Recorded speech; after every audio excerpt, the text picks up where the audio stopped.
Yeah, I'm making a quick video for you so you can understand how I decide which levels are important and how the stock is going to move. Today we are trading Nike, and if you look at this stock right here, you can tell that after Nike fell below 69 or below 70, let's say below 70, after Nike fell below 70 and on 20th March 2025, it failed to go above that price. Instead, it ended up going lower. So Nike has been on a downtrend, and yesterday the earnings report came out, and Nike has gone up to this level, back to the 69 area. So now it's showing some bullish signs.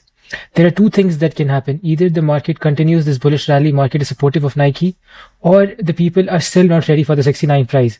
That we will find out in the market. People are still not ready for this price because this was previous support. It's very much possible that all the people who bought in this entire area, let me try making a rectangle, in this entire area might expect that the price will not go any higher, and they stop dropping the stock at, or they start selling at 70.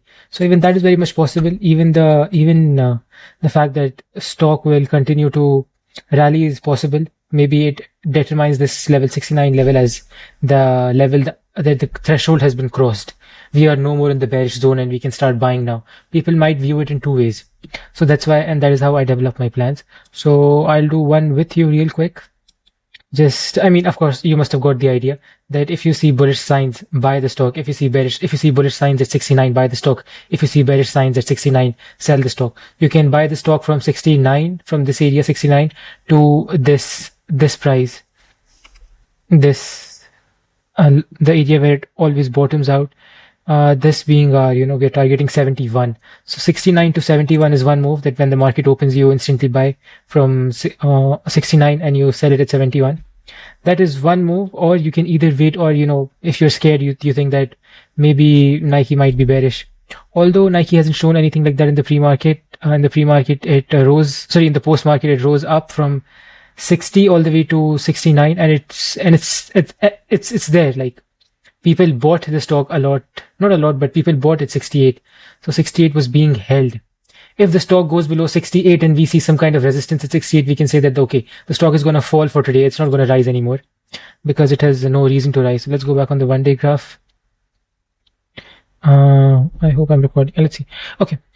Now, so you got one play from 69 to 71. Let's just mark this level, 69 to 71. Let's say this in this area, right? If this area fails, when it previously failed this area, it went down. Today it might not, because it's on an uptrend. It's trying to rise. People have been showing bullish nature. Yesterday it was bought a lot. It was traded a lot yesterday. So we expect the trend to continue. Let's say I expect the trend might continue, or Nike might consolidate in this area. Both buyers and sellers will try to get the position, and the sellers will be relieved and they might sell the stock. The buyers might try to get an early entry in for a longer stock in this direction, back to the 84 area. So it's very much possible that the stock consolidates in this area. So the first move for us would be, we can either enter if you're getting good price, like for example 69.5 is not necessarily the best price. But if at the market open you're getting 69.1612, you can enter there. Try to enter closer to 69 so that you can put your stop loss tighter and tighter. Because your rally is not much. Your rally is only till 71 or 70.5. Yeah, might not even go till 71. Might only go till 70.5. Let's just quickly look at Finviz. Let's see what is the ATR of this stock. Safari goes here. Oh, I ended up messing things.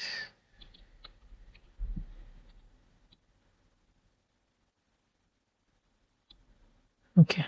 Yeah, this is the order. So let's quickly look at Nike. Nike has an ATR of 1.72. Okay, so that confirms our hypothesis of Nike being stuck in this area. It's not going to escape this area today. It'll stay in this area. So the idea is that you try to get shorts in at 70.5. You try to get longs in towards the 69 lower end, 69, 69.1.2, 68.9. This area you try to go long. and 70, 71 to 75 area you try to go short. That is it. We trade support resistance today on Nike. And that is the entire idea on how I develop levels and give you the scenarios. Just for you. The plan is extremely simple. A very simple support resistance. We say support at 69, resistance at 71. That's it. The ATR is 1.72. It should stay in this area. We expect the buyers and sellers to start taking their positions today. And that is the only thing that will be happening. Actually, we can take our position in the pre-market. Control.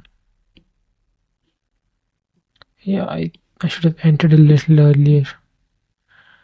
0.35 is not the best entry, but let's enter with small size.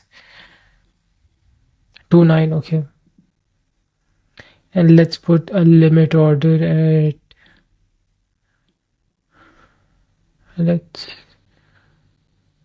limit orders take a lot of time, as it may seem.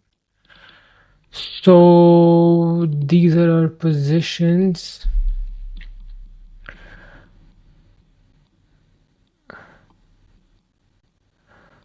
Let's put the high and low of today on SPY and Nasdaq.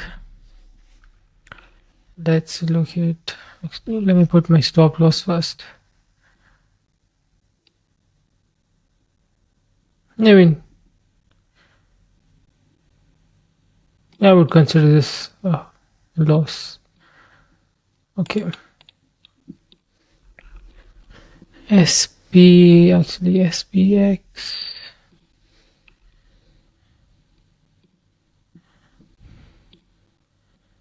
6,000. This is 1 minute. Let's switch to 1 day. It's sitting comfortably. So lows may be here. It's a horizontal ray, something like this, and dashed right. Command C.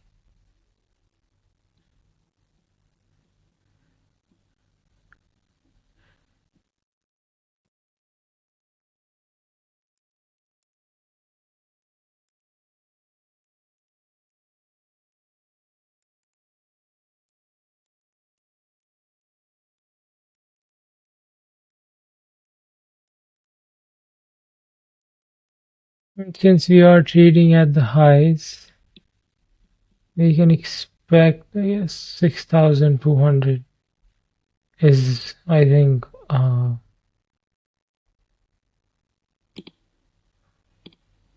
we can confidently say that at this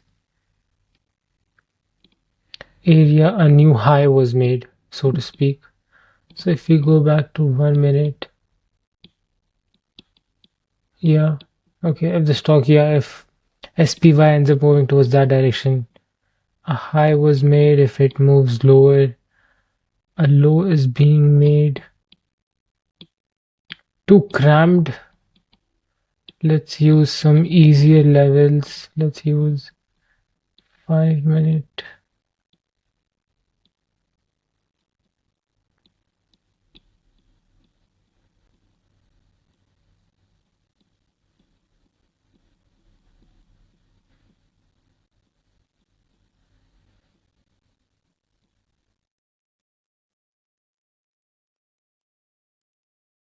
Just for the sake of perspective, these are not supposed in resistance levels. These levels exist only for the sake of perspective.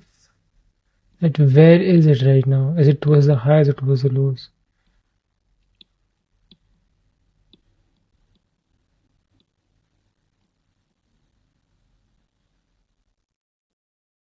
Has the market opened? I think the market is open.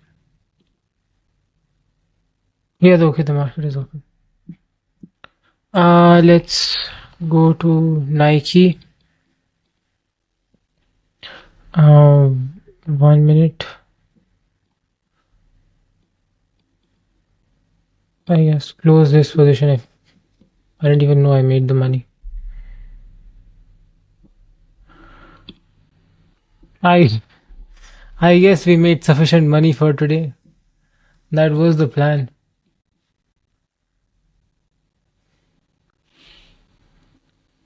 Be right back. Yeah, okay. I think I took my exit a little bit early because I wasn't expecting it to go all the way till 71, even though it did. 71 was the right price that I was expecting, but I was expecting that it might start failing at 70.5, so I took my exit there. It went $1 higher, so that was extra 725. 30 plus 25, 55. That was good money. Hmm. Yeah, so anyway, that was that was our session today. That was very small. It was very easy as well. Bye. Yeah, I wanted to make a quick follow-up on my planning. Something I should have considered is that if a stock, for example, when you're planning support and resistance, something you can consider is that if a stock is moving upwards with strength, and SPX is actually rallying with strength as well. But if a stock is moving upwards with strength, we thought that maybe 71 or 71.5 was the limit. Turns out that if a stock is too strong, it might break through this area. So after we saw the strong push upwards, we should have expected some kind of momentum pushing the stock even higher. This is something we will keep for like future when we plan future trades. This is something that we should keep an eye on.